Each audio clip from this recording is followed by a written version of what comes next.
আজ আমাদের পাখির দ্বিতীয় দিনের সকাল থেকে রাত্রি পর্যন্ত কি আমরা কাজ করেছি পাখিটাকে ঠিক মতন রাখার জন্য সেই বিষয়ে আজকে কিন্তু এই ভিডিওটি আপনাদের দেখাতে চলেছি।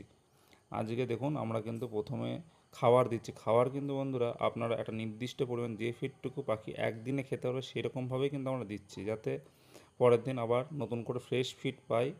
তাতে পাখির কিন্তু ফিডের ঠিক মতন এফসিআরটা আপনারা পাবেন। আর যেহেতু আপনারা দ্বিতীয় দিনে প্রথমে পেপার তুলে দেন, সেই জন্য কিন্তু আমরা এই আজকে পেপার ফিডিং দিচ্ছি। আমরা আগামী দুদিন কিন্তু পেপারে ফিড দেব। এই পেপারে ফিড দেওয়ার অন্যতম কারণ হচ্ছে কিছু কিছু যে পাখিগুলো উইক থাকে সে পাখিগুলো কিন্তু এই পেপারে খাওয়ার ফলে তাদের কিন্তু ইমিউনিটি সিস্টেমটা একটু ভালো হয়ে ওঠে। এ দেখুন, পেপারে ফিড দেওয়ার ফলে পাখির কিন্তু খাওয়ার দেখুন অনেক পাখি কিন্তু এখানে চলে যাবে। যখনই আপনার পেপারে ফিড দেবেন, ফিডটা কিন্তু এক জায়গায় স্তূপ করে দেবেন, যাতে ছড়িয়ে দেবেন না। ছড়িয়ে দিলে পাখি আরও ওটাকে ছড়াবে, ফলে অনেক সংখ্যক ফিড কিন্তু আপনাদের নষ্ট হবে।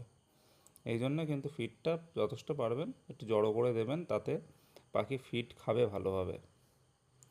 আর আপনারা যেহেতু প্রথম দিন যখন পাখি আসে তখন কিন্তু আমরা ইলেকট্রোলাইট জল ব্যবহার করি, কিন্তু সেই জলে কিন্তু আমরা কোনো রকম শোধন ব্যবহার করি না। তাই যাতে আমরা পরবর্তী দিনে কিন্তু শোধন ব্যবহার করা শুরু করি, এক্ষেত্রে আমরা জাইসেপ্ট শোধনটা ব্যবহার করছি।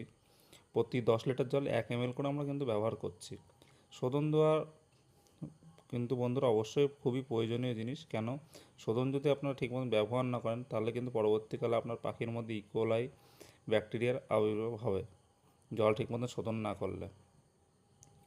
আর এই দেখুন বন্ধুরা, আমরা কিন্তু 70 লিটার মতন আজকে জল নিচ্ছি। এটা একটা পরিমাপ করে দেব। এবার আপনাদের যেরকম পাখি থাকবে, যেহেতু আমাদের এই ঘরটায় প্রায় 2800 পাখি আছে, সেই হিসাবে আমরা কিন্তু এই এতটা জল দিচ্ছি। পাখিরা যাতে সবসময় কিন্তু জল পায় সেই ক্ষেত্রে আপনারা কিন্তু সবসময় কিন্তু একটু জল বেশি দেওয়ার চেষ্টা করবেন। তাতে কি হবে, কোনো সময় কিন্তু পাখির জল ড্রাই যাবে না। আর যখনই আপনারা জল দেবেন তখন কিন্তু অবশ্যই পাত্রগুলোকে ভালোভাবে পরিষ্কার করে নেবেন, তাতে কোনো রকম ব্যাকটেরিয়ার সংক্রমণ হওয়ার সম্ভাবনা কমে যাবে। এবং দেখুন, সন্ধে হওয়ার সাথে সাথে কিন্তু আমরা লাইট দিয়ে দিয়েছি। এখনও দেখুন বাইরে কিন্তু এখনও পুরোপুরি কিন্তু অন্ধকার হয়ে ওঠেনি। ধন্যবাদ বন্ধুরা, ভিডিওটি ভালো লাগলে অবশ্যই লাইক, কমেন্ট এবং শেয়ার করবেন। ধন্যবাদ।